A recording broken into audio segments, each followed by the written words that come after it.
Feeling ready? Yeah. Let's do this thing. Thorne, welcome to the podcast. Thanks for having me. This is a beautiful setting to be recording the first in-person video podcast for the podcast itself. So thank you for helping me be a guinea pig. Of course. So Thorne, I don't know you too well. You are about 5 years older than me in my brother's class. You know my brother Josh more than you know me. And recently, as helping build the igloo outside a little bit, I got to know you better. You're, from what I observed, kind, calm, and just a welcoming presence to be around. And a big goal of this podcast is to not only capture the stories of adults and their life experiences, but to get younger people on board too. And I think what's really unique about you is you are pursuing intentionally a career path that is avoiding AI in the tech space to enjoy the simple pleasures of the outdoors, like hands-on building an igloo outside. But in this case, farming in Indonesia with the tobacco industry. And you moved to college in Australia after high school. And I just think for someone like myself, if I was in high school, where I did eventually move to Florida in a tropical environment, if I had heard a story like yours of, oh, Australia is a possibility, it might have opened up my worldview instead of just thinking my only option was Penn State University. Well, Penn State is, a great university. And, I think whatever path you choose is sort of just what you make of it. I certainly kind of flung myself into these situations really without any idea of what I was doing. I guess if we wind it back a little bit before university, I guess it started because I was at ANC for the first 2 years of high school.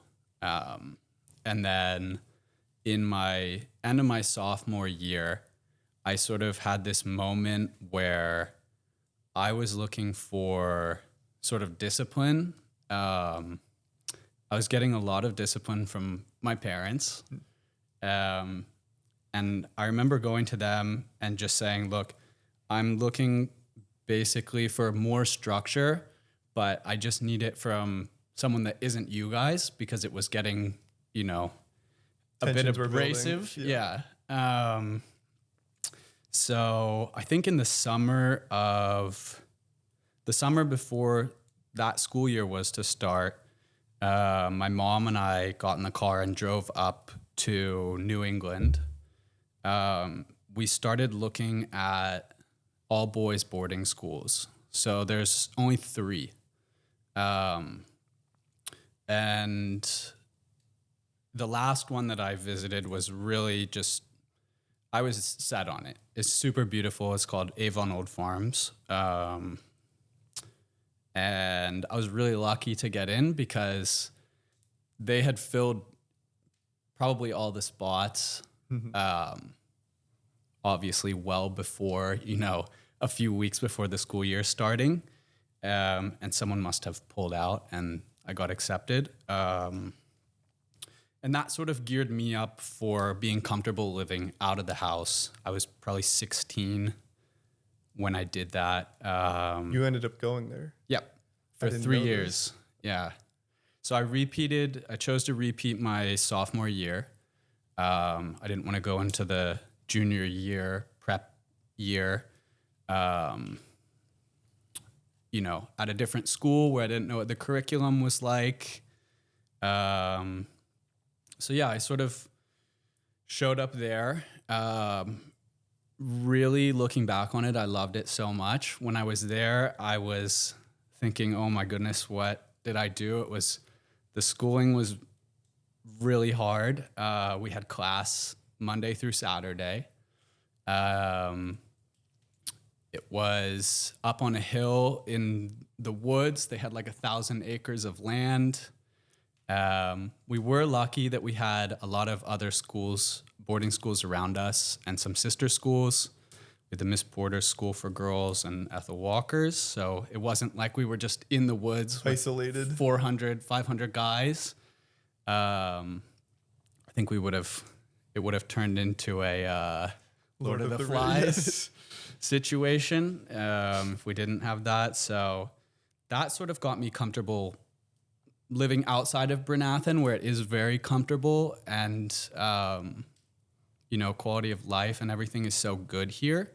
But after that, I spent all these years, trying to get the perfect ACT score and working on my grades, which were never really that good, especially at the academy. I missed a lot of my 2 years there, partially after my surgery. And then by the end of the second year, I think there was someone was counting, and at some point in sophomore year in my homeroom, they said, wow, you've hit 100 days of not being here. 100 days. This was freshman year? So in sophomore year. Sophomore year. Combined. Okay. Yeah. Most of that was legitimate in the first year. And then by the end of the second year, I was like, I don't have to be here if I don't want to. And I was feeling very sort of detached, unfortunately. But fortunately, it took me in a different path, and a good thing came of it. So I'm really thankful that my parents were willing to send me there. Super fortunate to have had that experience and go to that school. It wasn't the easiest path, but it was worthwhile. Then I did the same thing that I did when I went to that school.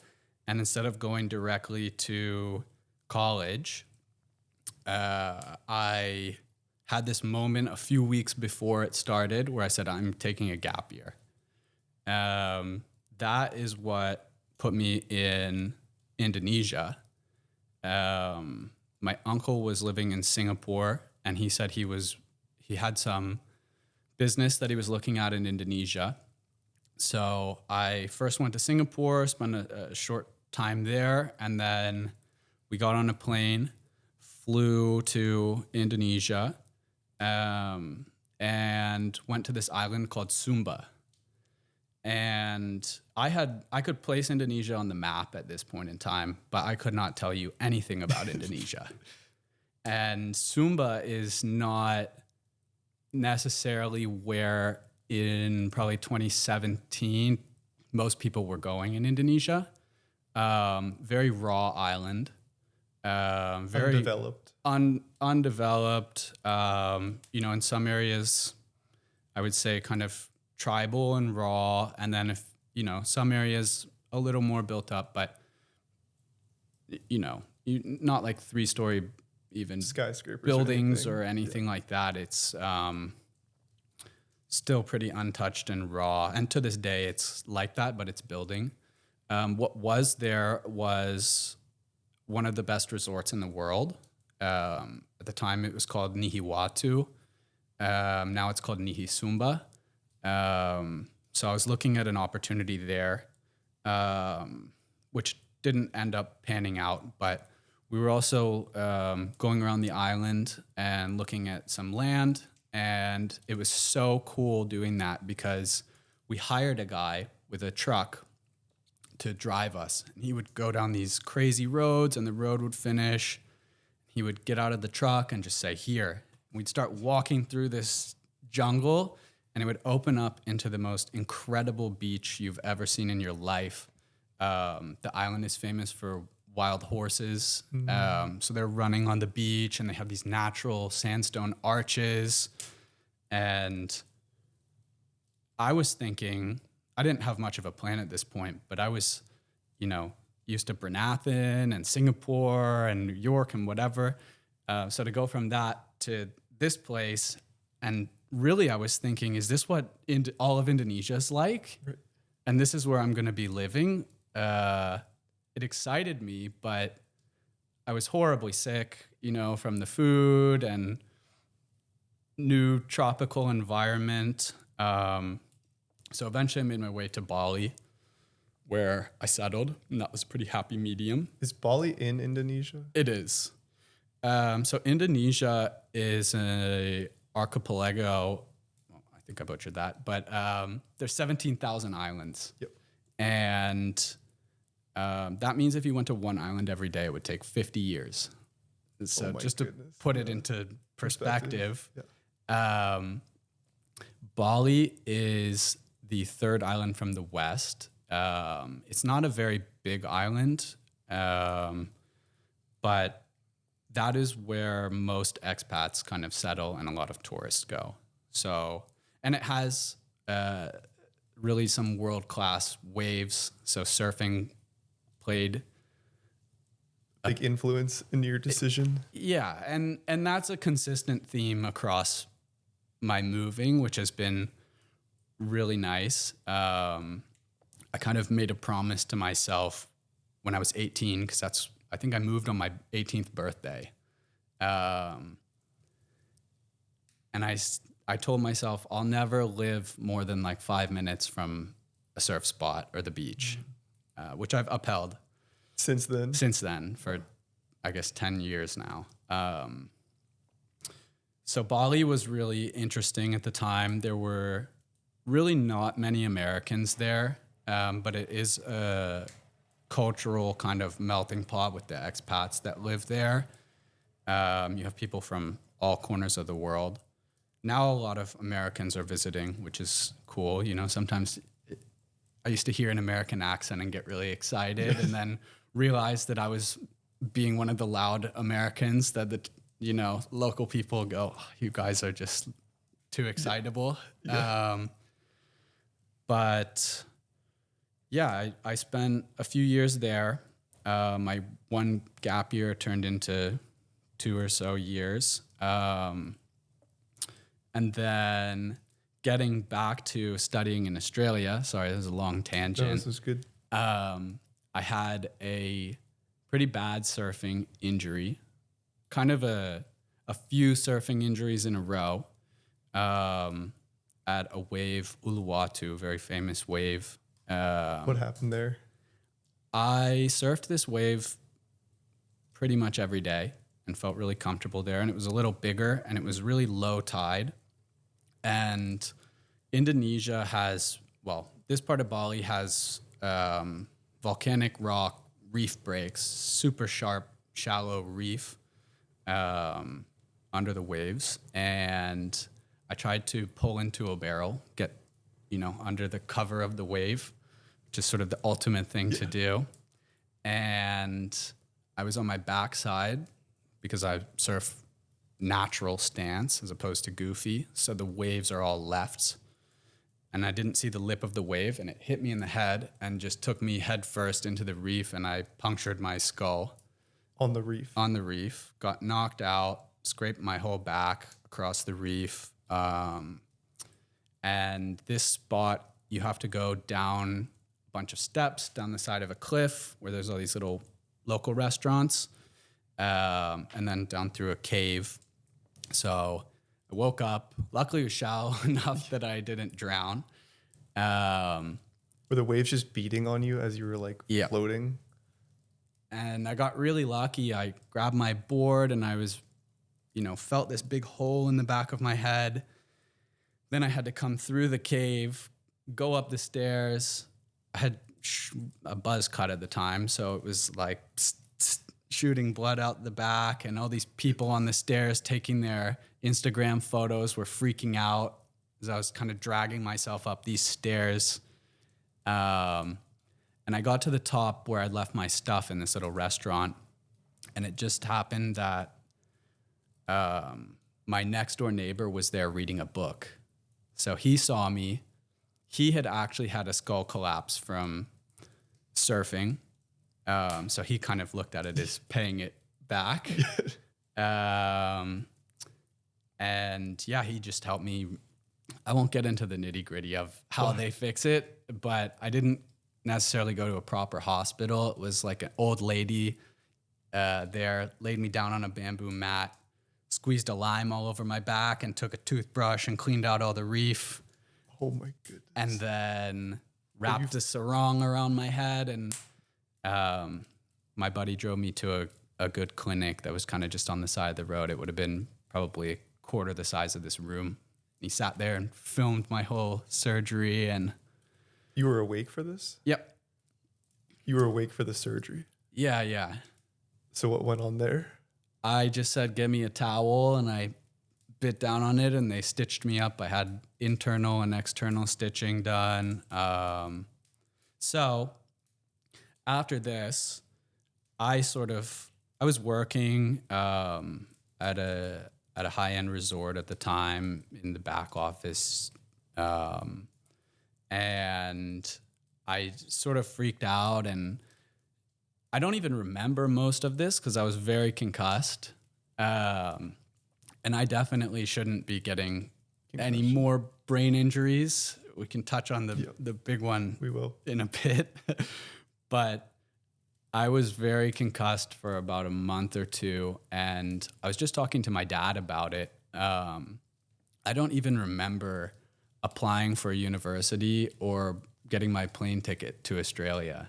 At all. So I woke up one day and had these email notifications about checking into flights and acceptances to universities and this and that. And I pretty much just said, all right, which one's closest to the beach? It's on the Gold Coast of Australia, on the mid-east coast. So I packed up and moved. This was to Griffith? Yes. Yeah, Griffith University. Didn't know really anyone in Australia. But I felt pretty comfortable in that, okay, this is sort of my next step. And, I wanted to tick off doing university. They call it university. There, I get a bit mixed up because college is kind of like upper grade school. Uni. Not trying to sound pretentious. It's just what they call it. It's just, there's a funny story there that I'll tell you off air, but so then I did 2 degrees in 3 years. I did business management and international business. Because most programs abroad, or at least in Australia, are 3 years. They are. Yeah. And also, I guess if you're factoring in, when you're saying like, oh, I wish I knew about, Australia as an option for university, to do 2 degrees in 3 years was actually much more affordable than most traditional colleges here. So that was nice. It's definitely a good option. Even for a non-citizen? Yep. You do pay much more. I think you pay about 4 times more than like an Australian person would pay to go to most of these universities, but it pales in comparison to the price here to go to uni. So that was nice. I didn't live in the dorms or anything. I was a mature, quote unquote, student at the time. So I had my sort of life separate to that and was working, had a really great group of friends. We had a lot of fun and got to surf a lot, got to live on the beach there. The Gold Coast has really just immaculate, beautiful beaches. So that was... you were living out your dream of being next to the beach. Yeah. So that was really good for me. And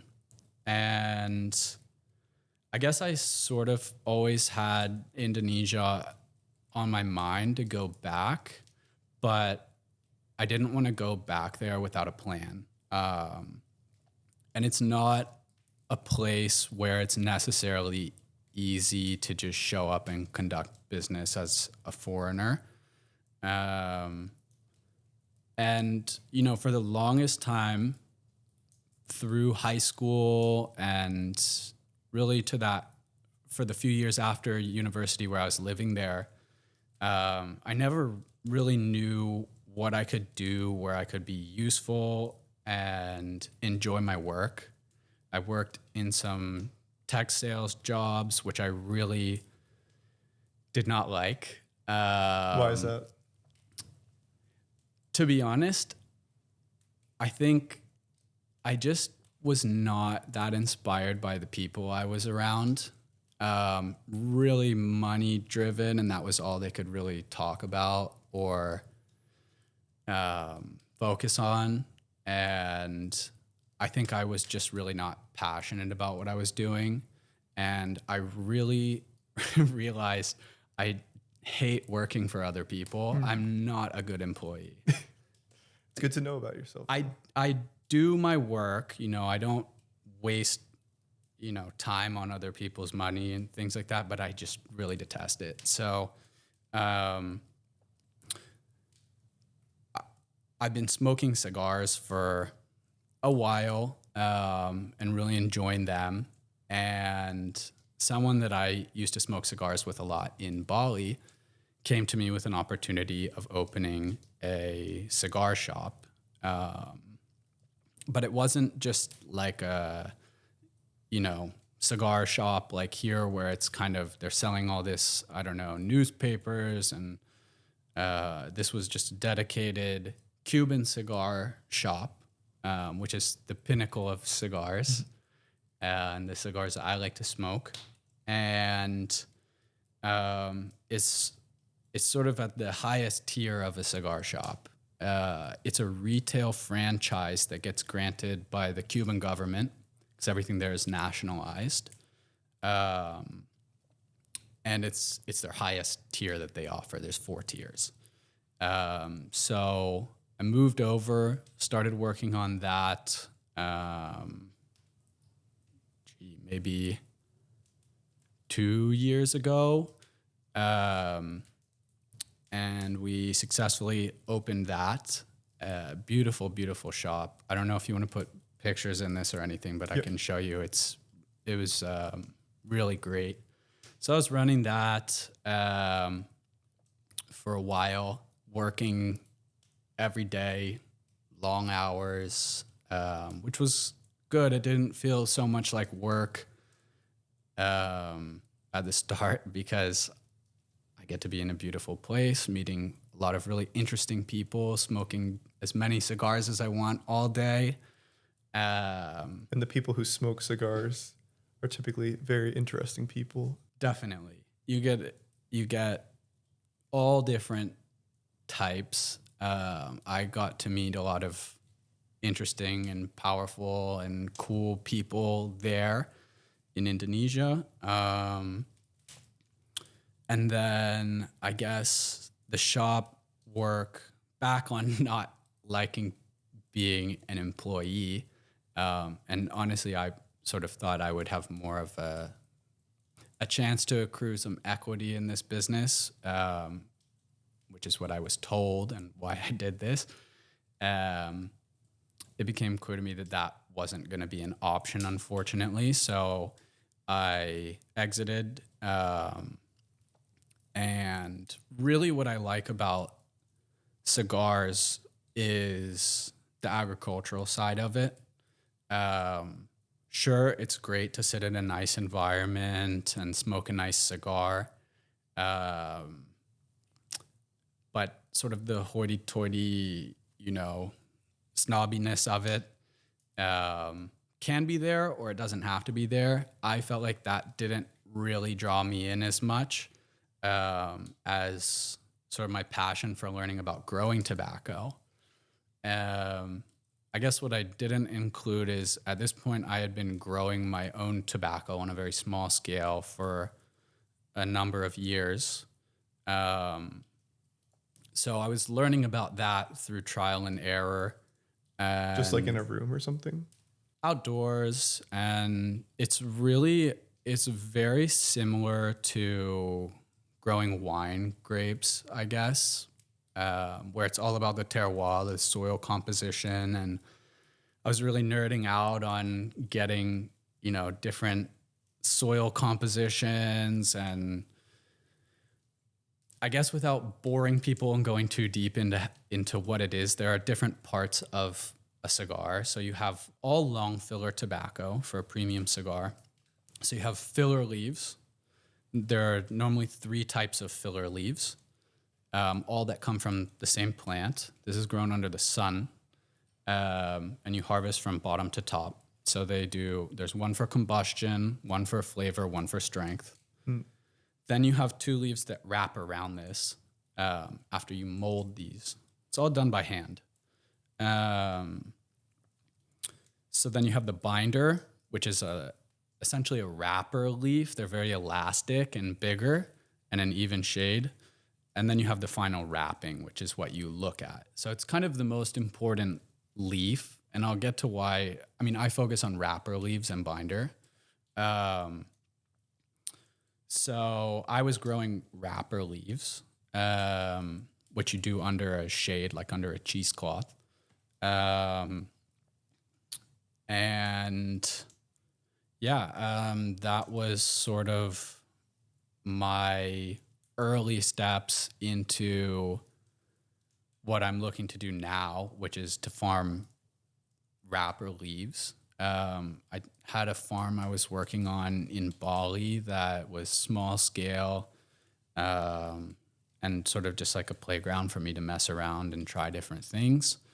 And then I found some really great partners, and now we're looking at building a farm that we can scale up and try and make the best wrapper leaves that we can in Indonesia,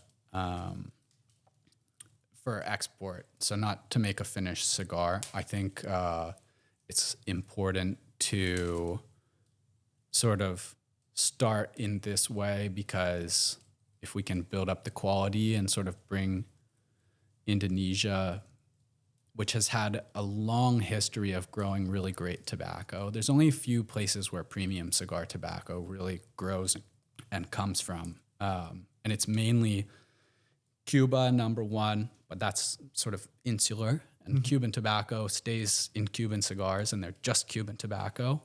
But then you have the New World, which is tobacco from Dominican Republic, Honduras, Nicaragua. Pennsylvania actually grows good cigar tobacco. Shout out Pennsylvania. Yeah, I guess it's, I don't know. I've been in the tobacco places. So Indonesia traditionally has been a large producer, but more for filler. There are some places, though, that have a long history going back to the Dutch times and on, that we're identifying and trying to grow our wrapper tobacco in. And my ultimate goal is make the best Indonesian wrapper tobacco. And in the conversation where it's Cuba, Dominican Republic, Nicaragua, Honduras, I don't like that it's only 4 places. I like the number 5. So I think if we can eventually bring Indonesia up into that tier, that would be really amazing. And that's sort of what I've been working on now. So that's had its own set of figuring things out and making it work. But I'm really grateful to have really just great people around me to work with and build that out with. So that's still early days, but that's been what's taking up most of my time now, thankfully. I think that lays such a good foundation and understanding for just, I want to dive into all these things on a deeper level, but it lays a foundation for just the possibility of, you don't have to just go to a local university. You don't just have to do this or what you're told. And your story outlines and expands my own mind of, there's other realms out there that exist that you can make happen. And it sounds like some of the stuff you kind of just stumbled upon and it naturally worked out. I kind of want to ask you, why do you think young people underestimate what's possible? Well, I think it's scary. There is sort of this fear of the unknown where, you only have so much time on this earth. And I can speak for me personally, for so long, sorry, hit the mic. Everything felt like a good idea, but also kind of equally a bad idea. So it's sort of what you want to spend your time doing. And I think for me, ultimately, I realized I have to be doing something that I'm passionate about for work, which sounds so obvious, but for so long I plugged away at things that I really just didn't want to be doing. I worked, you know, in a restaurant that lasted 2 shifts because I kept dropping trays of drinks on myself. I never got called back to go there. I was scuba diving and snorkeling under boats and cleaning barnacles and stuff off on the Gold Coast. That didn't last very long either. That was really scary because it's super sharky there. I was concreting. I worked in a really cool clothing shop, restaurant thing in Australia. That's actually doing really well. Alfred's apartment. You were part of that? Do you know what that is? Yeah. Callum and Julian have Alfred apartment hats that they wear all the time. Yeah, it's everywhere. Do you own that? No. Oh, No, my friend Ed does. And before that, he took over and he really did a great thing with that whole scene, and their business is thriving. But yeah, that sort of gave me a good friend group and base there. And then after that, sales jobs didn't love it. And I just said, enough is enough. I need to have my own business. So back to your question, I guess, trying a bunch of different things and finding the right fit is crucial. I think sort of failing upwards and taking next steps to get where you want to go is important. Not being scared to take a chance on something and have it not work out is most definitely easier said than done, because there are many frustrating moments where I was thinking, why can't I figure out a good lasting career that feels like it's worth my time and effort and, will ultimately benefit me. So I do think working all those jobs did benefit me in showing me what I don't want to do, but also how to work with, people and, now it's scarier because starting a business is so much more risk and so much more involved, and you don't just get to clock in and do your shift. It just never stops. So, but you're optimizing your life towards a goal that is personal to you. Absolutely. And that's the beauty of it, is you do have that sort of sense of ownership and freedom, and it comes down to you and how you want to run it. So I'm by no means a good business person at all. There's so much more failing I have to do. That's such a good way to put it. Yeah. Well, you'd learn from failing. So I think if it's all just easy and winning here and there, winning all the time rather, if it isn't difficult, it's probably not worthwhile. So that's sort of been my psychology behind it. Tobacco is kind of an interesting business to work in because it feels like everybody's sort of not consuming tobacco as much anymore. That's in general.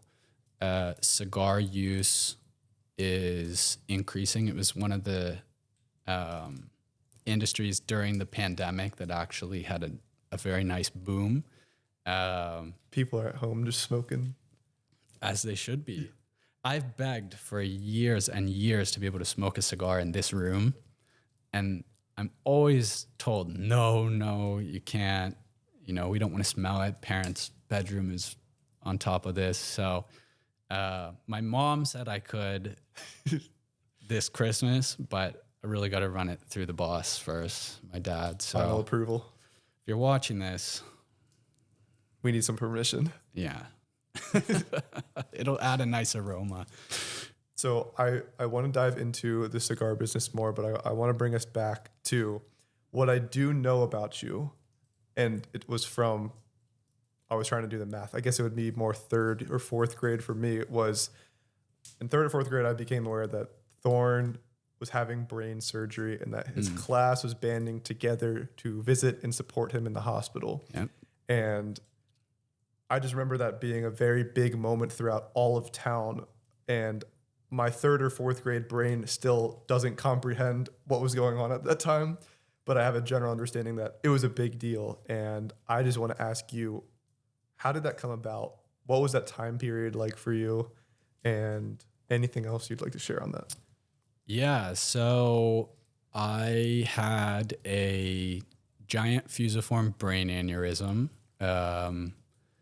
It was in my left frontal lobe, and it's essentially what I have is just a genetic weakness in the lining of the arteries in my brain. So it wasn't like an impact or anything like that. It was just something lingering. And Was it discovered at birth? no, it was discovered when it happened, unfortunately. But I was just reading in the other living room. I was reading the first page of Julius Caesar, and I just remember I was a really strong reader. I still do. I read a lot. And I was stuck on page 1, and the words, I reread the first page a few times, couldn't make any sense of it, and the words almost started moving around on the page. And then I just felt the most insane pain in my head. And I blacked out from the pain, came into the kitchen where my dad was cooking. I think I was saying, some pretty horrible things, concerning things, just because of this pain basically making my nervous system react. So my dad dropped everything, took me to hospital near here. They accidentally misdiagnosed it and said it was a migraine or something. And my mom says on our way out, the nurse that admitted us told us to go to CHOP, Children's Hospital Philadelphia, which is, I think it's the #1 children's hospital in the world. So we got there. They scanned me and found the aneurysm. Then it was a matter of finding a doctor who was willing to operate on this type of aneurysm because they're relatively rare. Aneurysms normally don't happen to 14-year-olds. It's normally stressed out older men in their, later age. So we got a really incredible doctor. He clipped the aneurysm. We tried to go through my groin and do a cerebral angiogram twice, and that didn't work. So I had to have an open craniotomy. So they cut all along your head and open it and remove a part of your skull, and then go in, clip the aneurysm, and then they put a titanium skull cap on. So I've got, a little bit of, a big piece of metal up there. You were saying you had hope during the surfing accident that it had hit the titanium instead of... It would have been better. Yeah. I probably would have just bounced off the rock. Yeah. So yeah, that happened. That took me out for a while, but I guess really there were sort of 3 or 4 crucial aspects of getting through that. What were they? Well, one, my family was there with me at all times. Like my mom and dad dropped everything, and like I could not have gotten through that without them. There were so many moments where I didn't really know what was going on, but to have that sort of rock there, they supported me, and I can't imagine what I put them through with that. I don't, it's not like I tried to put them through that, but what they had to go through with that is, as a parent, is definitely scarier than what my perspective was at that point. So thank goodness for them. The doctor that we got was really top tier, and CHOP in general is amazing. And I guess the other things are just keeping the faith. You know, we're raised with a really great base here in Bernathen in the church.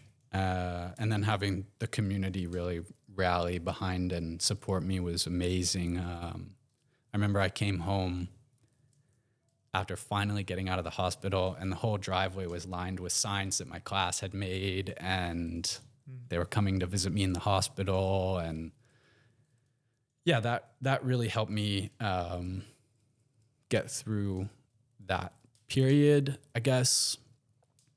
Dealing with it after, aside from having pain after surgery and not being able to, I had to stay on the bottom floor. I wasn't allowed to go on stairs or go outside. There were just little, wins that I had to get over and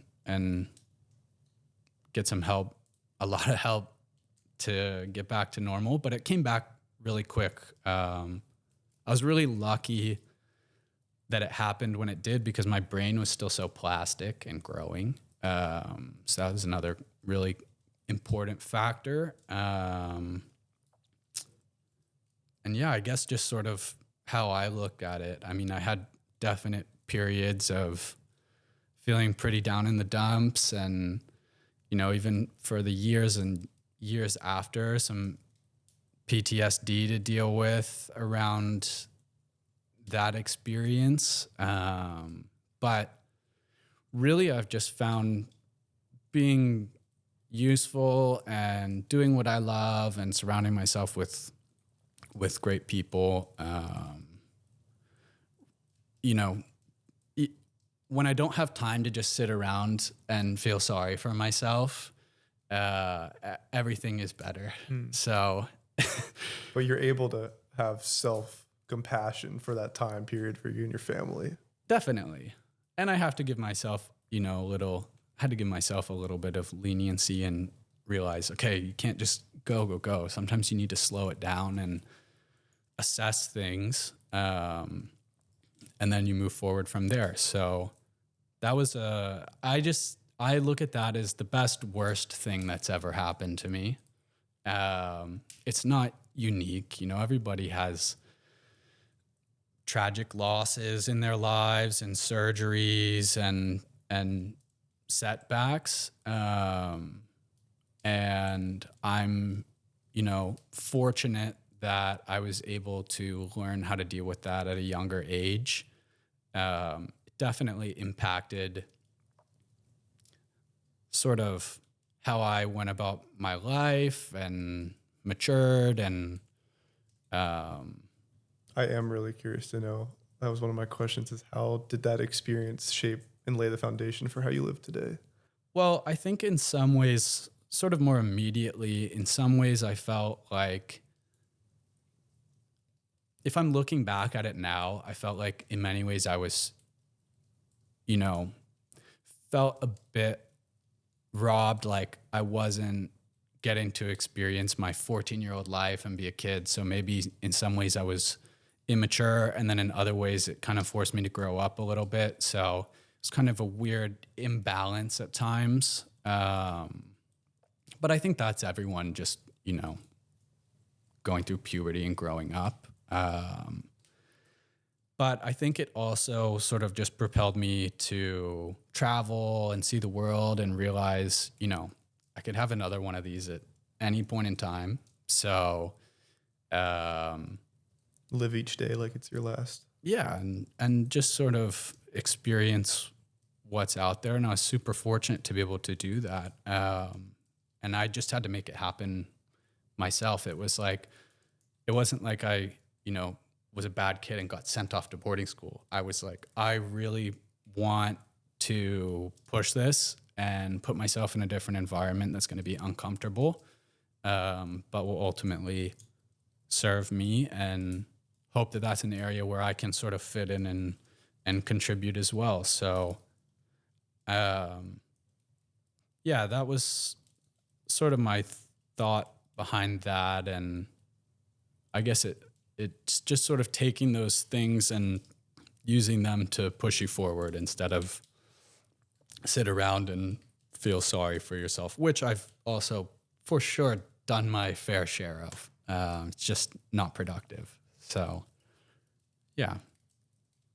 I don't know. Does that answer that, or are you totally looking for does. more? No, I thank you for can sharing that. Talk endlessly about this stuff. So, I mean, I did not have a brain surgery, but I had many concussions, and that's been a big topic for me, and even just this podcast in general is brain injuries. I was just recording an episode with Blaine Bostock, and he suffered 2 serious, or I should say more than that. He's been in like 8 car accidents or something, and he said out of all the things he's gone through, the hardest thing he's ever dealt with is brain stuff, and it's just psychological warfare. And yep. it is the most isolating experience. It really, I would not wish it upon anyone. And I've struggled myself with the whole post-traumatic stress in all those events and living tightly. And it controls your life and it isolates you. And it is one of those things I've spent too much time in when I hear you say self-wallowing, it is not productive. And I think it's part of the process. And it's helpful to hear someone also who's young, close enough in age that it's like, oh, you went through it too at an earlier age than I did at, the most transformative years of your life, but it turned into be a blessing in disguise, kind of like how I hope that this is a blessing in disguise too of my experience that led to us sitting on this couch in your living room talking about this. And just if anybody's out there listening, I hope that they also know that we can be a resource to reach out to, or that just know that you can get through it. It takes time, and not to discount how painful it really is. Yeah, it definitely comes with all of those factors, and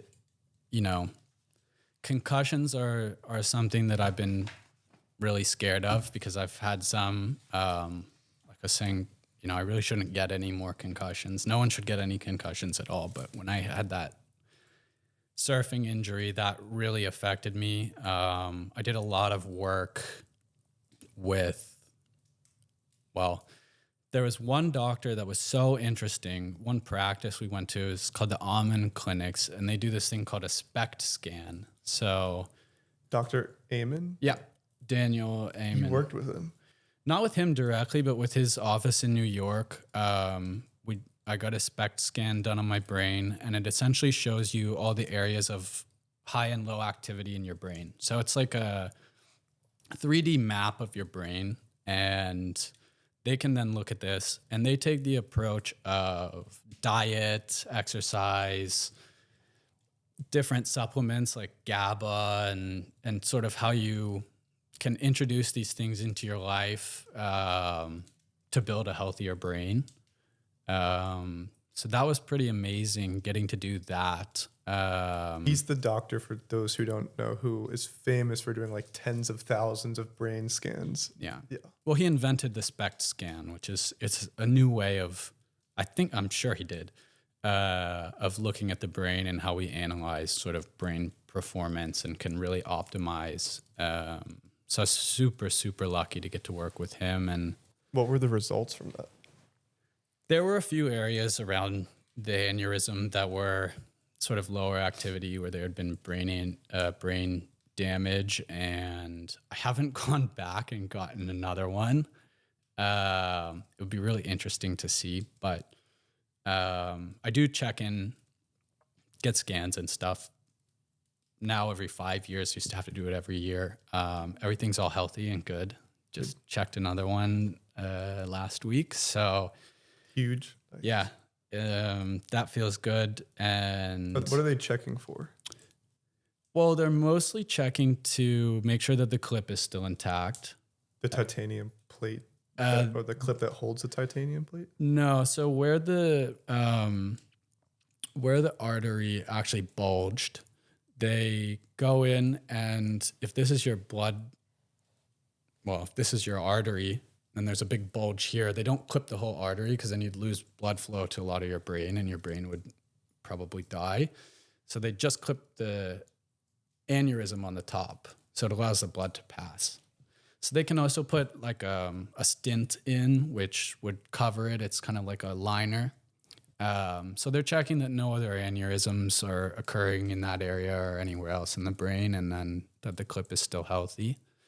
This obviously happened, 10 or 15 years ago.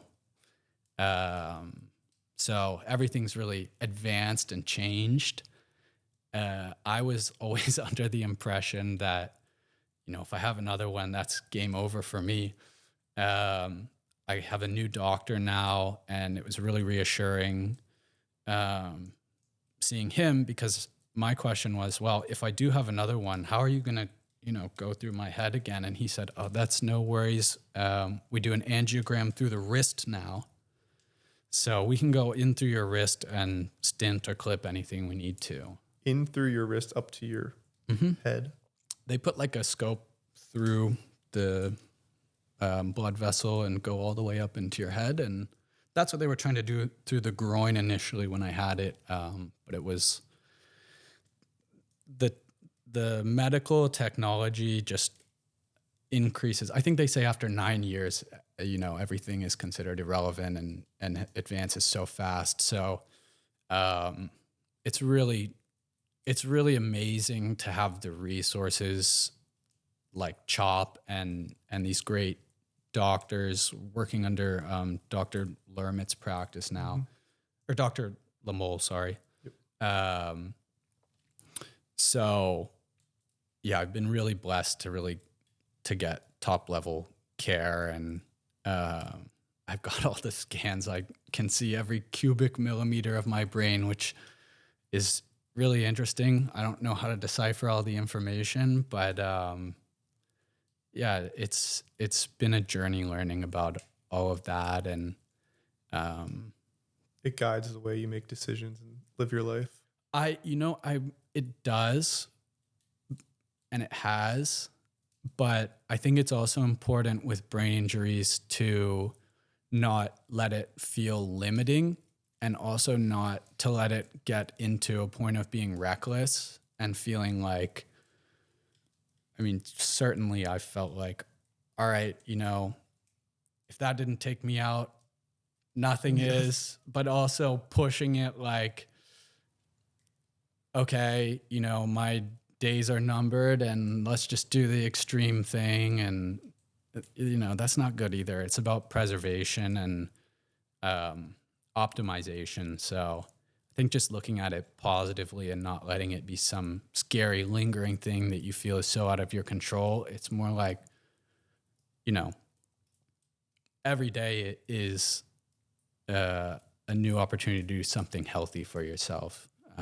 Not that I'm the spokesperson for that. I've definitely,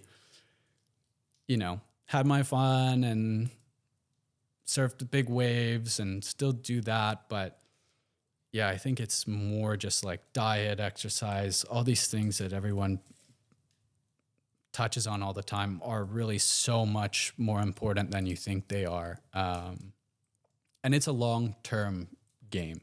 It's not noticeably, all right, you take some GABA supplements and do a few push-ups and next thing you know, you're healed. You're healed. You got to do that stuff every day for years and years and years. So I can attest to that. Yeah. And I think that there's also like a stress on feeling like I've got to be, perfect in my regimen, and, you need to live your life and enjoy your life. But you need to not also be indulgent and partying and making bad decisions as well. A little bit of that sprinkled in is good, but everything in moderation. So that's been my experience. Not that I'm a huge partier, but I think more like surfing, when you fall in the waves, it's like those old like Roadrunner things where you hit the water and it's like concrete. There's a lot of micro concussions that happen in surfing if you come off a big wave and you hit the water, and then you just get thrown and rolled, and you're hitting rocks and sandbars. And now for bigger waves, I wear a helmet. Does that help? It helps with the micro concussions, and if I was wearing a helmet when I'd smack my head, that would have been better. Yeah. The problem is it sort of had this stigma around it of really kind of dorky. Just got to rock it. I should wear it more than I do, but when it gets over a certain size, I'll put on the helmet. And now they're becoming cool, so yeah, you're just an OG. I would wear one for wake surfing. Yeah. And I definitely look like a dork, but it's all right. You got to do what you got to do. Yeah, I mean, I will take looking dorky over, being immobilized or, not having brain function any day, because you mess yourself up bad enough in that regard, and then you can't even do the thing you love anymore. So. Amen to that. I want to get into a little bit of your family history and how that ties into your cigar business. So I know a little bit that generationally tobacco's been in the family or tobacco, shrimp, and Yard's beer. Is that all kind of those are tethered together? Those are my dad. Tobacco, not so much, other than just people enjoying smoking cigars. My father's worked in agriculture with the shrimp and some other ag tech stuff. And then Yard's Beer was founded by his roommate at Lehigh. But as far as tobacco goes, I think I'm probably the first one working in tobacco. Luckily, I had my grandpa and uncles always smoking cigars, and my dad sometimes. And I think I had my first cigar when I was like 10. What was it? It was just the cheapest one. It was like a Swisher Sweet. I think we were up at the mountains and we went to do a trash run, and my dad, I don't remember it perfectly, but basically my dad pulled out some cigars and we were going to go for a drive and drop the trash off at the dump. And he said, "Don't tell your mom," So we smoked a cigar, and then I came back and was eating all these mints to try and not have my breath smell like tobacco. But I wasn't, it wasn't like they were giving kids tobacco, regularly. It wasn't really until I was 18 and had moved out that I started enjoying cigars with buddies and on my own with my uncle abroad. More regularly. And then during COVID, I really started smoking cigars daily. And I'll say, smoking tobacco is not healthy. It is definitely not good for you, but I will say, smoking a premium cigar, it's the best, highest quality tobacco. It's one ingredient. I don't compare it to smoking cigarettes because you're not inhaling it. Yes, you do have some risk for mouth and tongue and potentially throat cancer. But I personally don't know. I don't hear of that being too serious of an issue, and it definitely is not like how you hear about people getting cancer and dying from cigarette smoking. Cigarette tobacco has hundreds of chemicals in it, some of which are unknown. And most importantly, cigars serve primarily two purposes. It's to celebrate or to relax, or both at the same time. So if I don't feel like I have any, wins, or if I feel like really stressed out, I'm not going to light up a cigar. It's not the go-to instinct.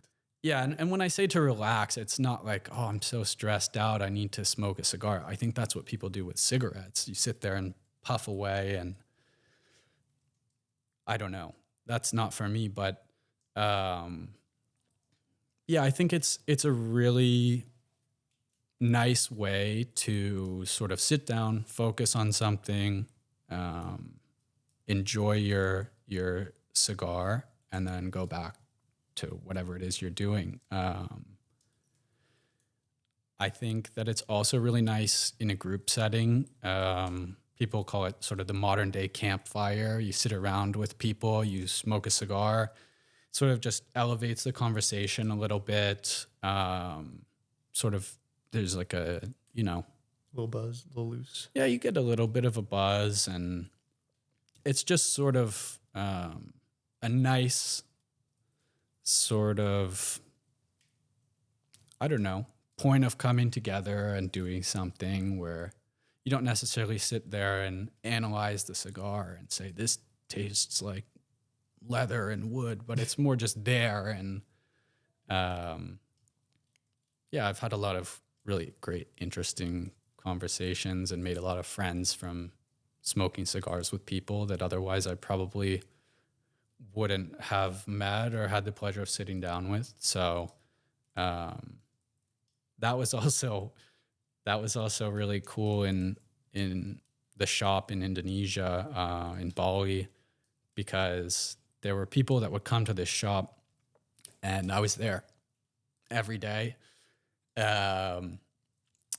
And people that probably wouldn't be searching me out for a conversation were suddenly going, all right, where's that tall white guy that can talk about cigars nonstop? So I got to meet a lot of interesting people. You became the people. guy. I don't know if I'd say the guy. That sounds You too became self-ingratiating for my comfort, but I just had put a lot of time into understanding cigars and got a lot of opportunity to educate people on cigars, learn from other people, most importantly, about cigars, and sort of share a little bit more in-depth information about what goes into farming them from my basic understanding at the time of it. So it was probably the first time in my life that I felt like, wow, I'm actually knowledgeable and good at this, for whatever that's worth, good at smoking cigars.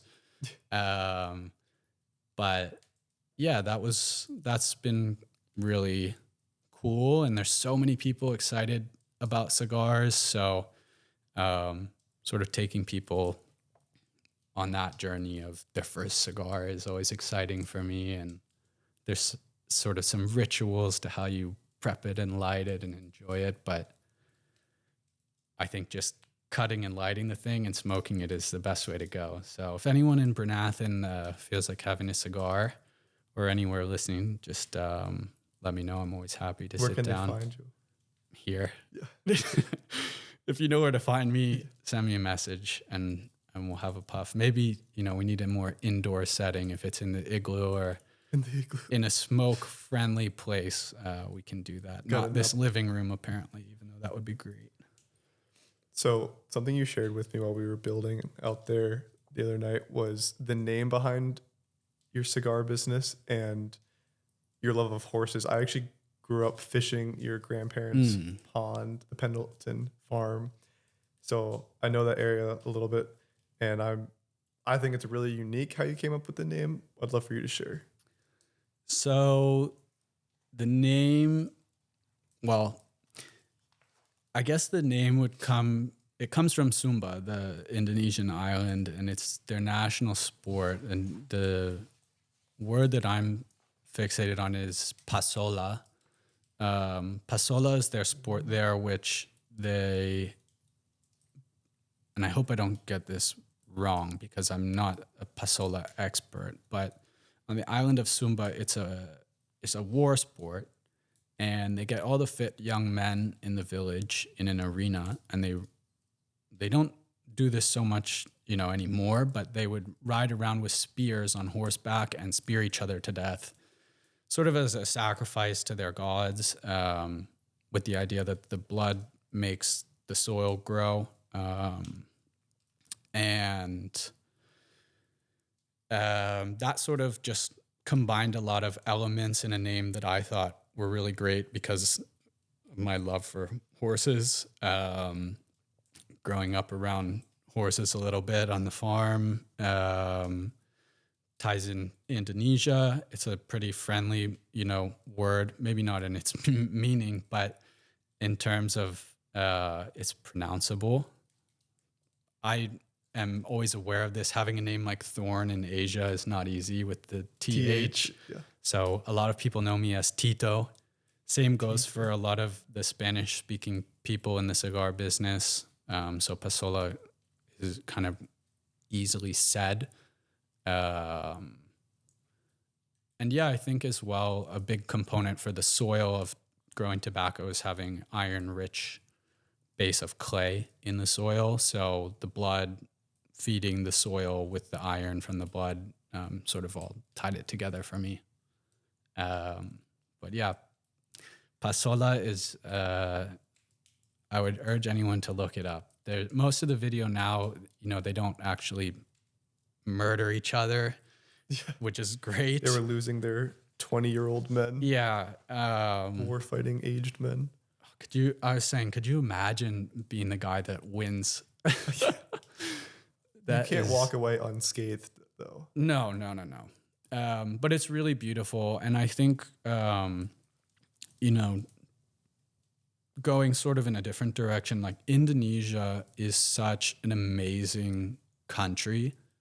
And I feel like most of the world doesn't know much about Indonesia, past maybe the spice trade from the Dutch colonization. But it is such a rich, beautiful culture, just the most incredible people. Bali is a Hindu island. Indonesia is the largest Muslim country in the world. One of the most populous countries in the world, I think top number 4. And you have such different vibes, island to island, different cultures, incredible food. Really speaking on like the Balinese people and how they go about their lives, they're just like the happiest, most helpful, pleasant people. So I'd urge anyone that has any interest to go check out Indonesia. I've never been to like Thailand or Vietnam or most of Southeast Asia, but I think a lot of people have sort of a preconceived notion about those places, and sometimes there's a little bit of a seediness or something that certainly kept me from going to other parts of Southeast Asia. That isn't really a thing in Indonesia. And I feel like it's worth sort of clarifying that because I do really feel strongly that Indonesia is going in a very good direction. There's a lot of political hurdles and corruption and things going on there that have been really interesting and confusing at times. But I have gotten so much goodness in my life from being there that it's such a pleasure. And I have so many friends over there that are just the most incredible people. So super fortunate to have, got to spend basically my 20s there. If I'm going to say we Americans could take a page out of the book of Australia and or Indonesia, what would you say would be the biggest takeaway? Australia, I'll start with Australia. Australians, What do they value? well, I would say that it depends. Where I was, it was maybe not it wasn't like a Sydney or a Melbourne. Like it was still a big small city. Um, People there kind of just value like doing their hard work and then, enjoying and keeping nature like really pristine is something that's amazing in Australia. So I think sort of how they protect their flora and fauna seems crazy at times, but it's an island. So if you introduce things, it's can potentially wipe out parts of their ecosystem. Can't say that the Great Barrier Reef is doing so great, unfortunately, but in most places there, it's really a strong focus on preserving beautiful nature. And I enjoyed a lot of that while I was there, camping a lot and going to waterfalls. And basically, all of Australia, well, most people in Australia live on the coast. So you have these beautiful mountains that meet the ocean, and you get subtropical rainforest, and it was really incredible.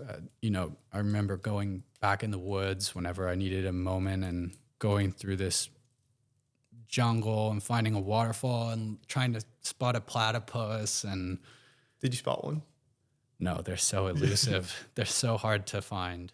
I've never seen one in the wild, but Is it true everything's trying to kill you yeah, down there? from the smallest insects. I mean, you can get black widow spiders in your house anywhere in Australia to crocodiles in the north. You can't swim in the water up there. Irukandji jellyfish that are lethal, box jellyfish, all the types of jellyfish, bull sharks, huge great white sharks, Everything. everything. I don't know if they have cassowaries there, but those are really scary. I know that. Is that a bird? That's the almost ostrich, ostrich-looking bird, but it has the big stone on its head that it rams things with, and those Its are heels, right, or have poison in them. I'm not even sure. At a certain point, people start telling you about how dangerous all the animals are in Australia, and you just go, "Yep, I believe it." Move on. Yeah. Take your chances. So that was always interesting. And in Australia, I definitely have arachnophobia. I don't mind. Oh, I didn't mention the snakes. The snakes are really poisonous, red belly black snakes and things like this. So sometimes you open the toilet and there'll be a snake in there, and This happened to you? that's been we had a dunny, which is kind of like a informal toilet under the house in the work area, and there was some snakes in there. So you just got to be a little, check Cautious. your surrounding. But the Australians are so good. Like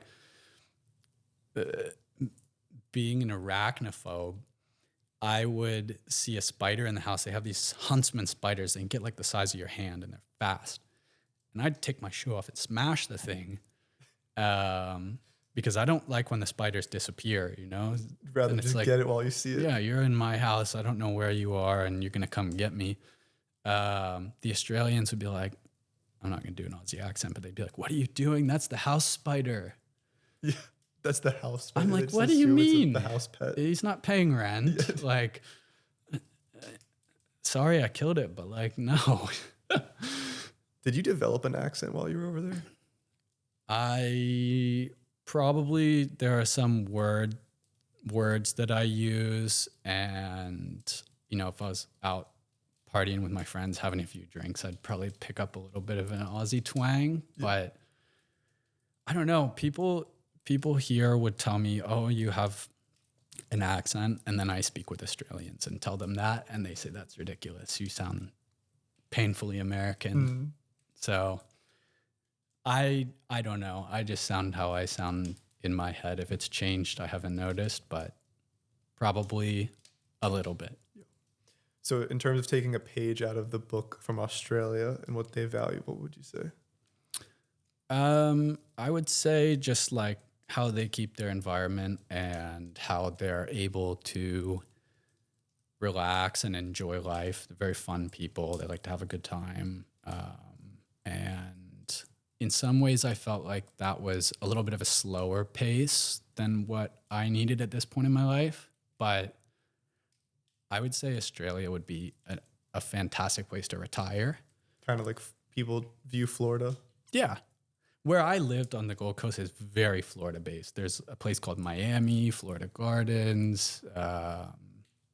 It's got the canal structure kind of built the same and has that sort of old Florida feel. Like the intercoastal. Yeah. Yeah.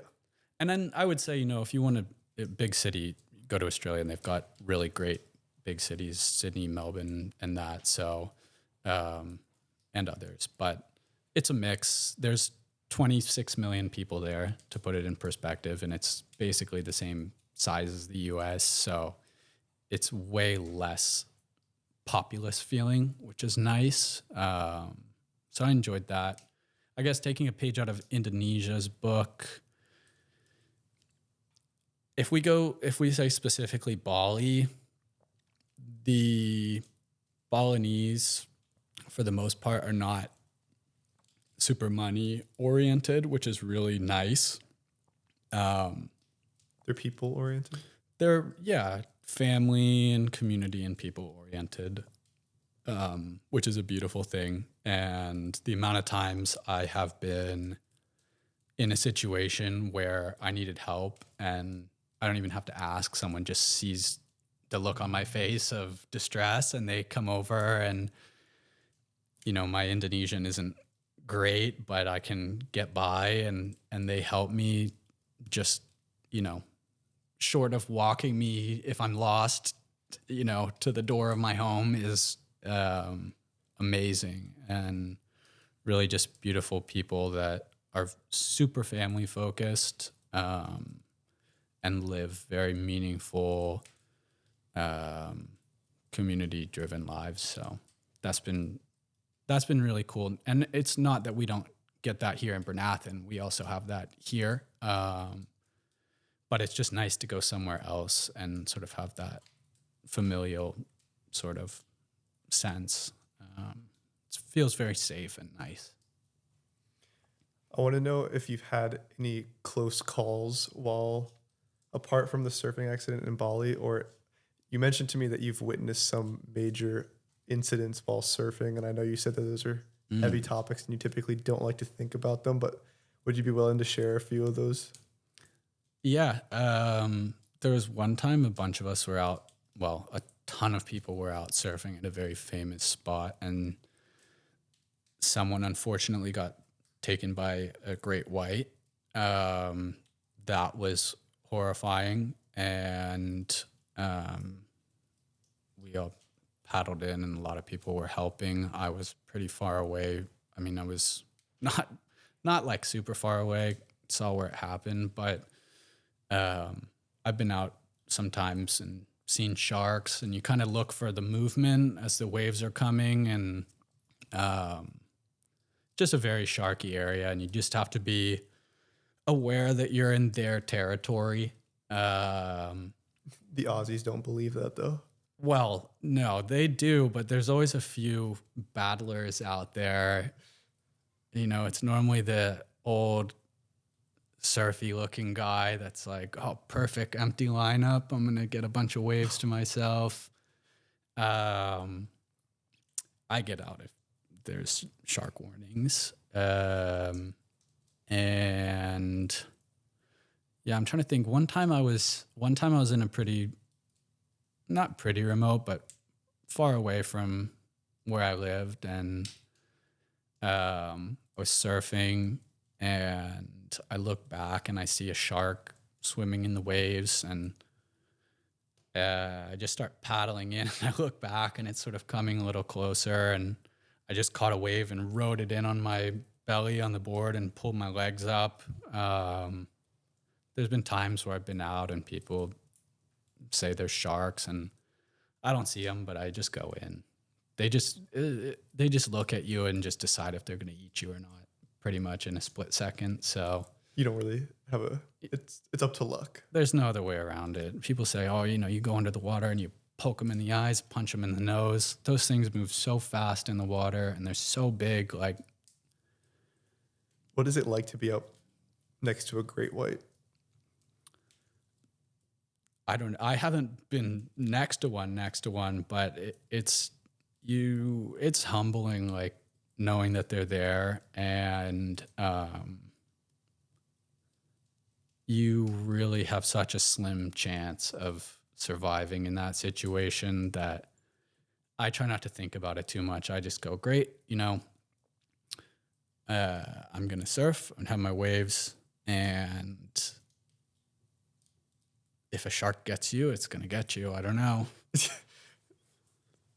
Just up to It's it. yeah, it just depends if it's there, and if they don't target humans. Like, they really often just think that a human is like a seal if you're sitting on a surfboard, or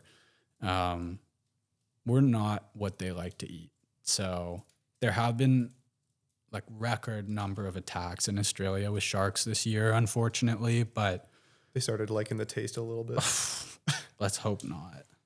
But yeah, it's also, sometimes I don't think it happens so much anymore, but I think it's really naive and upsetting when people, there's an attack and then people get out in their boats and go and kill a bunch of sharks. It's just not the right approach. Like a revenge type of thing. Yeah. Yeah, I don't know. Sharks are enough sharks. I try not to think about it. You saw Kelly Slater one time. Yeah. Is he kind of like your role model in the surfing world? I wouldn't say he's my role model. I say he's super cool. I mean, I don't know him personally, but he is the Michael Jordan of surfing, and he's still doing it. So I guess the reason why I started surfing was I found, because we're landlocked here, like surfing never really seemed like an option.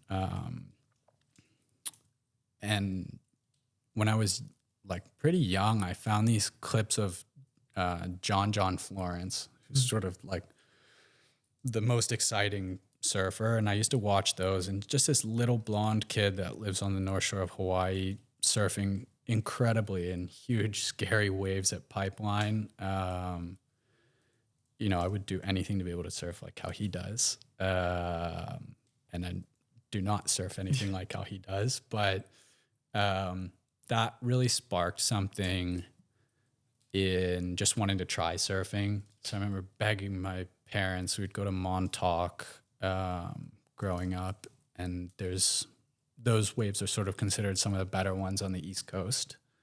So I took some surf lessons and started probably, I don't know, around 9 or 10, and would get a few chances, over the years to do that. So when I wound up in Indonesia, I was just so happy to just have a playground of waves. You can surf great waves every day there. And it was, yeah.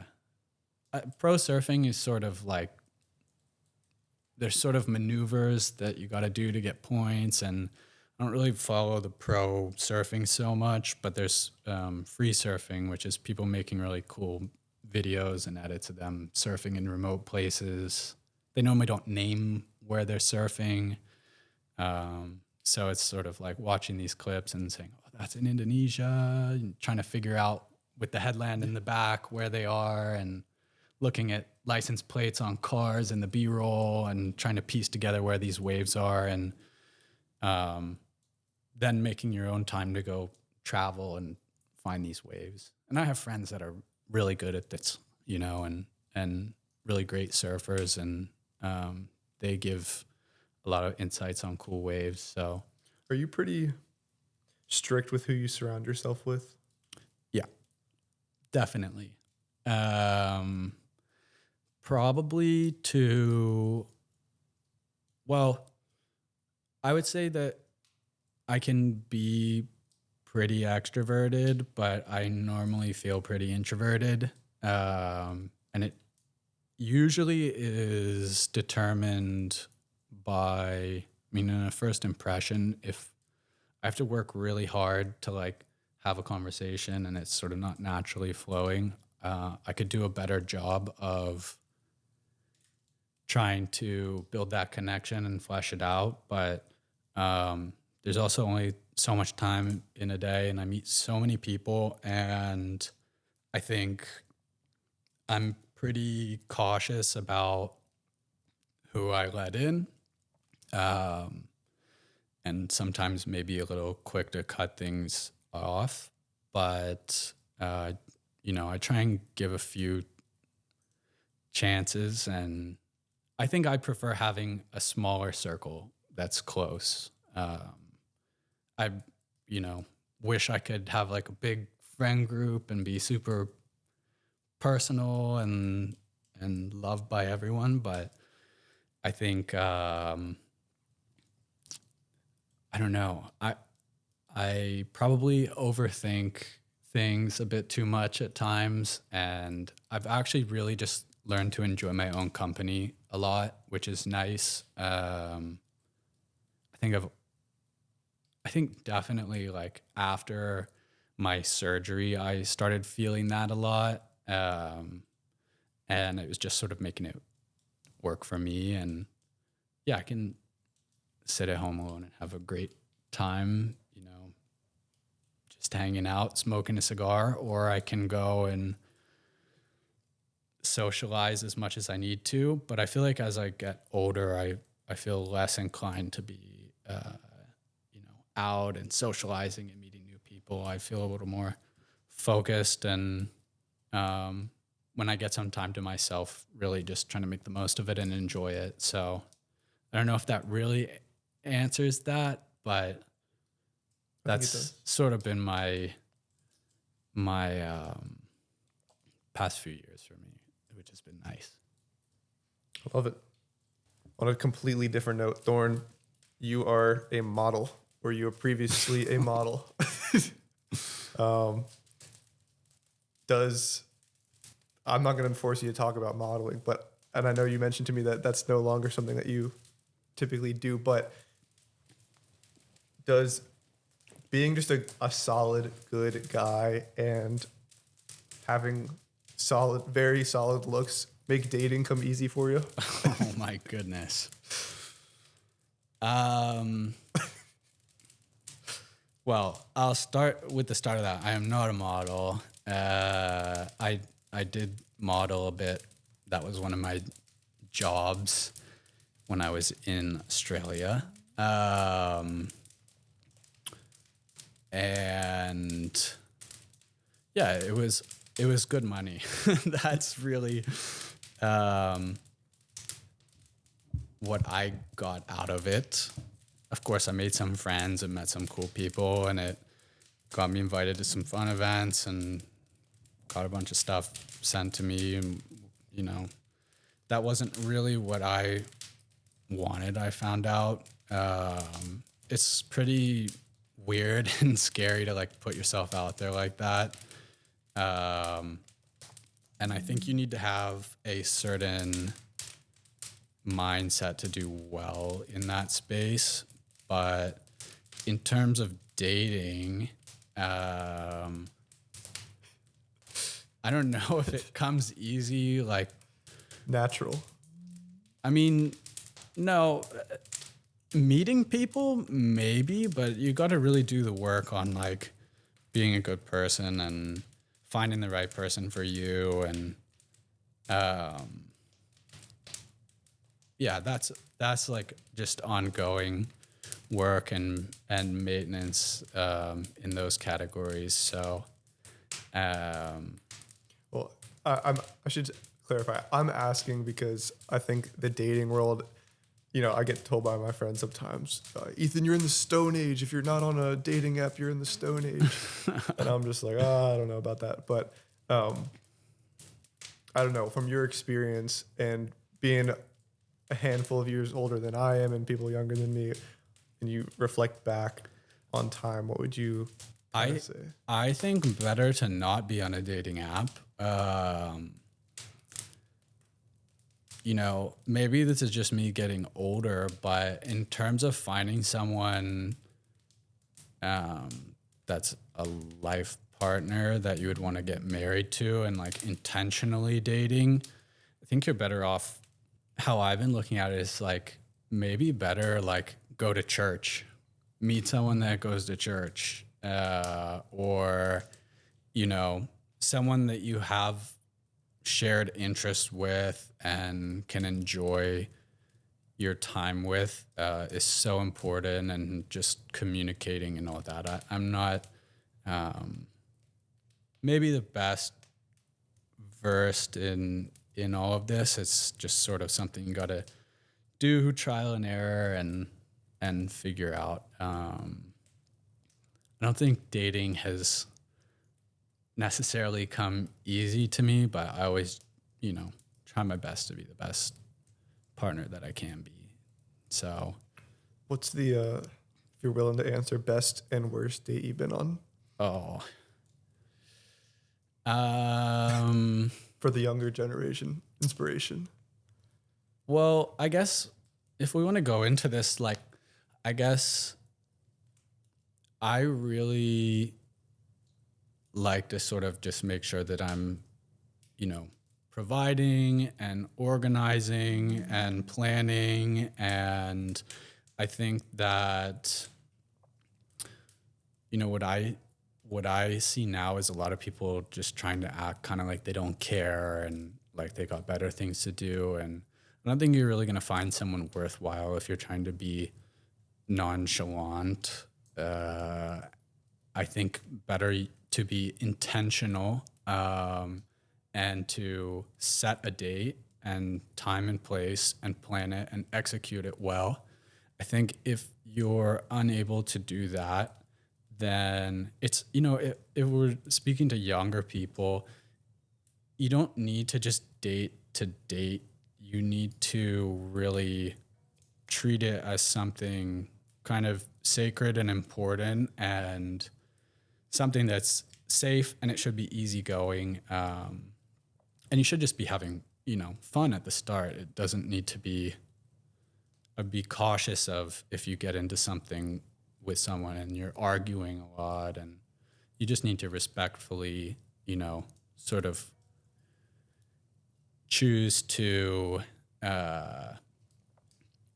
call things if they need to be called off. So I would say, yeah, to any younger people looking for dating advice, maybe go elsewhere. Also, be careful where you get your advice from. Don't think that this Andrew Tate or these other people online are going to give you good advice about women. I think how we're taught in Bernathen to treat people is really important. And, you know, I think the most crucial thing that I personally look for with friendships or in a woman is good manners. So sort of just identify what works for you and make sure that you're also able to back that up and do your part in the relationship. You know, if you're sitting around and feeling like it's a really hard time to be dating, which I think it probably is right now, just with everything being online and confusing, just go places where you'll meet people and just try. Like, just have the confidence to go up to someone. There's nothing, you know, it's scary, but there's nothing wrong with, you know, maybe going up if you see a girl that you're interested in and introducing yourself. And first impressions matter, but it's not everything. You need to flesh out what kind of person that is, and if it's someone that you get along with and you're really willing to spend serious time with.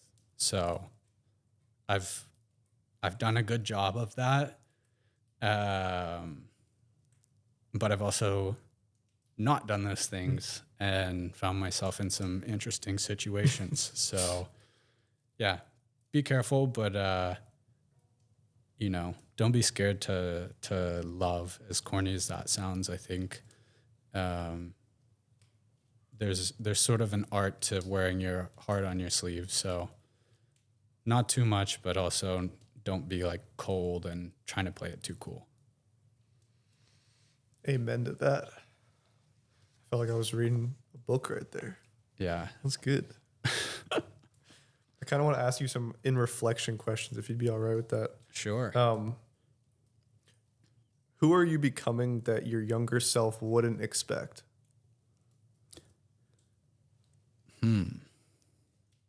Well, I mean, I'm becoming,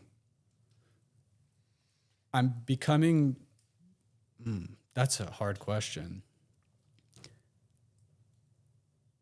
I never really had much of an idea of who I would become. I had, sort of a picture that I was painting in my mind of whatever seemed good at the time. Oh, I want to be really successful in business. I did always sort of think it would be business. Like I never thought I would be like a scientist or a doctor or anything like that, or an astronaut or a fireman. I kind of went into it pretty blind, and that's kind of the beauty of business is it can be so many things, but it's also so open-ended that you never really know where you're going to wind up. So like if you told me that I would be working in tobacco when I was, I don't know, 13 to even a few years ago, I would say, yeah, that sounds pretty good. That's cool. Like I would be happy doing that. I think what my hope is obviously just scaling it and building it out into something great that can support me and a family and everything around that. I don't really, if there's someone I really like look up to, I would say my father is a huge source of inspiration. He's incredibly selfless. He operates, gets things done, and it's really commendable. So I would hope to be like him. Is starting a family on the 3 to 5 year timeline, or you don't worry about numbers like that? I'm not concerned with numbers, unless it's how many cigars did I smoke today. I don't really try and count in regard to that. But yeah, definitely, I would like to have a family. I think it's also like, where would I have my family, right? Are you making the return back to the States, or are you seeing yourself staying abroad? It's pretty nice here. It's pretty nice there. I have no idea. But you're open to both. I didn't know if you'd be leaning one way or the other. I think definitely there are pros and cons to both sides of that coin. And I think Bernathen will always, be a good option. I think something that I thought about is like Bernathen provides such a unique opportunity with like raising kids, where it really allows, like, you get an extended childhood here, in a sense, which is such a beautiful thing because, when I started traveling or went off to school and I would meet kids from the city or different areas, they had already done things where I felt it was just like adult stuff. And, my mind at the time is like, that's so cool. And yeah, that's a great experience to have depending on, what it is. But some of these things are really heavy, and it's just not really things that we're so forced to contend with in our little bubble here. And I feel really fortunate that I sort of had that, extended or really nice childhood here. So that's a big plus for Bernathen and child rearing here. That being said, I don't know. I'm right now, my family and personal family and kids and stuff are my tobacco plants and business. Yeah. That's what I love about. It sounds corny, but it's like growing these tobacco plants. I care so much about all of them, and it's like having like a million babies every year. It's life. I see a hornworm eating some of the leaves and I start freaking out. You know, it's there's a lot of factors that are trying to mess up your crop, and yeah, that's maybe that's sort of brought about feeling more paternal and wanting a family eventually, because I didn't always want that. I guess I sort of, going back on the brain thing, I sort of felt like it was something I might pass on. And that's just overthinking way too much, you know? So my stance on that has changed, much to my mother's relief. um, yeah, so I guess someday we'll see. One step at a time. Somewhere in the world or here. I ask all my guests this, and it's, if I was your 20-year-old self, I know that you're only 28, but let's call it 18. Yep. Year old self. It's your 18th birthday. What advice would you say to him? Ooh.